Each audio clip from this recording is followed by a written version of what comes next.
السلام عليكم. اليوم ان شاء الله تعالى بغيت نصايب واحد تشيز كيك.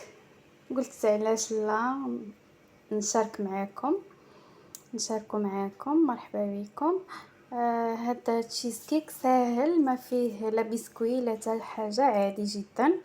المهم كنحتاج ليه واحد 2 بيضات والفاني. يمكن لكم ديروا غير وحده، انا كيعجبني مذاق الفاني. غندير 2 ساشيات، واحد المعلقه ديال مايزينا يعني الناشا، واحد 5 المعالق ديال الدقيق، تقريبا 60 غرام ديال الدقيق. وانا غنديرو بدانون مسوس، ياغورت مسوس. هادشي علاش غادي نزيد شويه حبيتين سكر. غنحتاج لي نصف زلافه ديال السكر. الا درتو دانون حلو يمكن لكم تنقصوا السكر. غنحتاج لي واحد 150 غرام ديال الكريمه، تقريبا كاس. وغنديرو في هذا المول هذا الصغير. بسم الله نبدا ان شاء الله. انا درت دابا الفاني مع البيض وغنطربو مزيان، عاد غنضيف الياغورت مسوس. بعد ما طربت البيض غنضيف السكر، نضيف دانون ونعاود نطربو مزيان. بعد ما طربت البيض مع الفاني زدت عليه دانون مسوس او ياغورت، كل واحد وكيف كيسميه. دابا غادي نضيف الكريمه ونعاود نطرب مزيان. انا صراحه كيعجبني نشارك معكم اي حاجه سهله.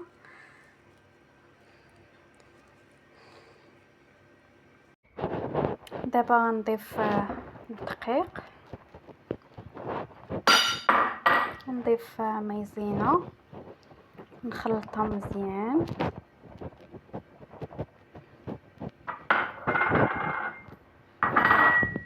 التشيز كيك ديالي انا ساليت من التخلاط ديالو، درته في هذا المول صغير.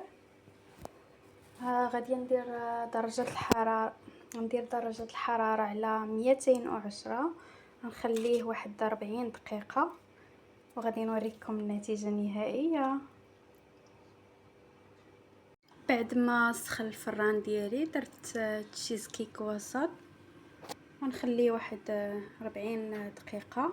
كيف كتشوفوا درت على 210 درجه. اللي عنده فران عادي دير حراره متوسطه. التشيز كيك ديالي ها هو طاب، تقريبا خدا لي 46 دقيقه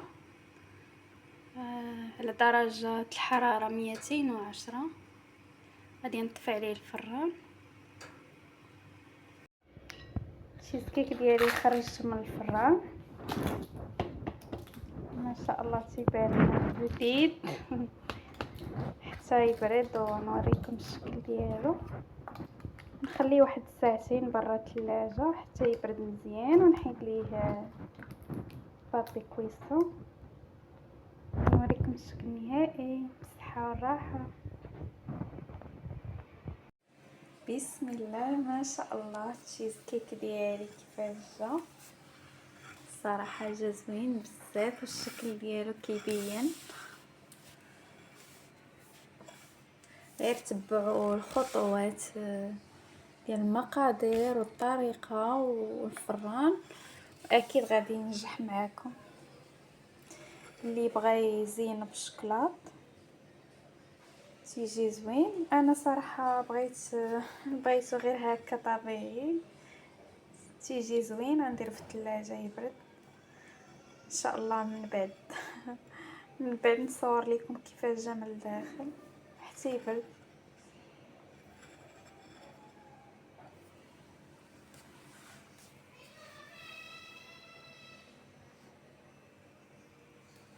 الصحه والراحه. التشيز كيك ديالي كيفاش جا ما شاء الله تيحمق. جربوه على حسابي بالصحه والراحه.